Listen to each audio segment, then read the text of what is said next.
আজ নবদ্বীপের মা পোড়ামার আবির্ভাব তিথি। তো মাকে দর্শন করতে চলে এসেছি আপনাদেরকে নিয়ে। দেখতেই পাচ্ছেন কি সুন্দর সাজানো হয়েছে। চলুন ভেতরে ঢুকে মাকে দর্শন করা যাক।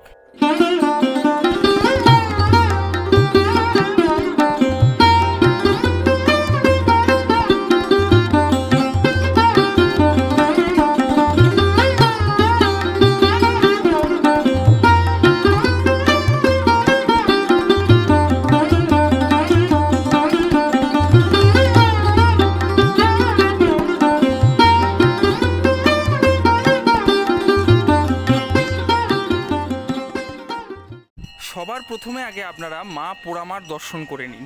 তো দেখতেই পাচ্ছেন যে মা পোড়ামাকে কত সুন্দর লাগছে, জবা ফুলের মালা দিয়ে ঢাকা। তো আজকে আমি আর আমার মা চলে এসেছি মাকে দর্শন করতে। আজকে হচ্ছে মা পোড়ামার আবির্ভাব তিথি বা জন্মদিন, যেটাই আপনারা ধরবেন। তো কত সুন্দর লাইট আর ফুল দিয়ে সাজানো হয়েছে।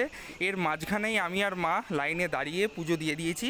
আসলে এই পোড়ামা মন্দিরটা হচ্ছে আমার বাড়ি থেকে 1 মিনিটও নয়, মানে আমার বাড়ির পাশে। আমার বাড়ির অ্যাড্রেসই হচ্ছে পোড়ামাতলা। তো সেই জন্য সকাল সকাল জিম থেকে এসে মাকে নিয়ে চলে এসেছি পুজো দিতে। আর মা একটুখানি বললো যে যা গিয়ে কটা প্যারা কিনে নিয়ে আয়। তো প্যারা কিনতে বেরিয়ে আপনাদেরকে বাইরেটা দেখাচ্ছি আজকে কত মানুষের সমাগম ঘটেছে এই মায়ের পুজো দেওয়ার জন্য।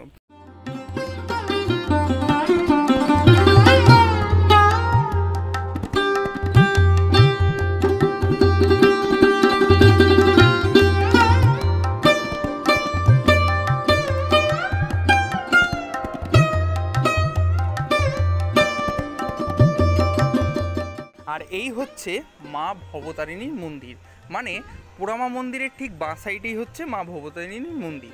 আর দেখতে পাচ্ছেন এই বটগাছটা কত সুবিশাল বটগাছ, আর কত হাজার হাজার পুরনো বটগাছ। আর এই বটগাছের নিচেই হচ্ছে পুরো মার্কেটটা, যে মার্কেটটার নাম হচ্ছে পোড়ামাতলা। তা আপনাদেরকে একটু ঘুরে দেখানোর জন্যই বা ভিডিও করে দেখানোর জন্যই আমি বেরোলাম যে মার্কেটটা কত বড় আর কত পুরনো। তো যাই হোক, মায়ের পুজো কমপ্লিট, মা একটু ঘন্টা বাজিয়ে নিল। এইবার আমি আর মা যাচ্ছি বাবার পুজো দিতে। মানে মা পোড়ামার কোটার ঠিক ডান সাইডেই হচ্ছে শিবের মন্দির। আর এই শিবেরও অনেক ইতিহাস আছে। চলুন ভেতরে গিয়ে এক এক করে আপনাদের সব বলছি। তো মা যতক্ষণে মায়ের পুজো কমপ্লিট করুক ততক্ষণে আমি আপনাদেরকে একটুখানি বুঝিয়ে বলি। এটা হচ্ছে শিবের লিঙ্গ, আপনারা দেখতেই পাচ্ছেন। তার সাথে সাথে বলি এই মন্দিরের স্ট্রাকচারটা এত উঁচু কেন করা হয়েছে। তার কারণ হচ্ছে এই শিবলিঙ্গ নাকি প্রতিদিন তিল তিল করে বাড়ে, মানে বৃহৎ হয়। তো সেইভাবেই তখনকার দিনে মন্দিরটা বানানো হয়েছিল, যাতে এই শিবলিঙ্গ যখন বড় হবে তখন যাতে মন্দিরটা ভাঙা না হয় বা ভাঙতে না হয়। তো আপনাদের জন্য একটু প্রণাম করে নিলাম। এইবার আমি একটু বাবার মাথায় জল ঢালছি এবং তার সাথে সাথে বাবার কাছে প্রার্থনা করছি আপনারা যারা ভিডিওটা দেখছেন তাদের সকলের মনস্কামনা পূর্ণ হোক, তাদের সকলের অসম্পূর্ণ স্বপ্ন পূর্ণ হোক। যাই হোক, আমার তো পুজো শেষ। আমার হাইট হচ্ছে 6 ফুট 1 ইঞ্চি।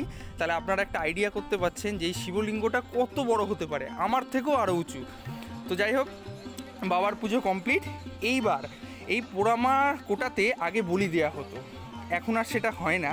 তো সেই বলি যে কাঠটা সেটা এখনও আছে এবং সেটাকে পুজো দেওয়া হয়।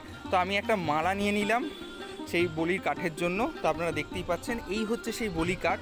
এটাও এই বলি কাঠও বহু বছর পুরনো। তো আজকের মতো এখানে আমি ভিডিওটা শেষ করব। আপনাদের কেমন লাগলো আপনারা অবশ্যই একটু কমেন্ট করে জানাবেন। তো আমি প্রণাম সারতে সারতে আপনারা অবশ্যই কমেন্টটা একটু করে দিন আপনাদের এই ভিডিওটা দেখে কেমন লাগলো। আর যারা যারা আসেননি এখনও নবদ্বীপে ঘুরতে, অবশ্যই চলে আসুন আর মায়ের দর্শন করে যান। সকাল থেকে এখনও কিছু খাওয়া হয়নি, তাই সবার প্রথম মানে জিম থেকে এসে এখনও তো কিছু খাইনি, মায়ের প্রসাদ দিয়ে শুরু করলাম আজকের ডায়েটটা। আজকের মতো বাই বাই, টাটা, দেখা হচ্ছে নেক্সট ভিডিওতে। সবাই সুস্থ থাকবেন।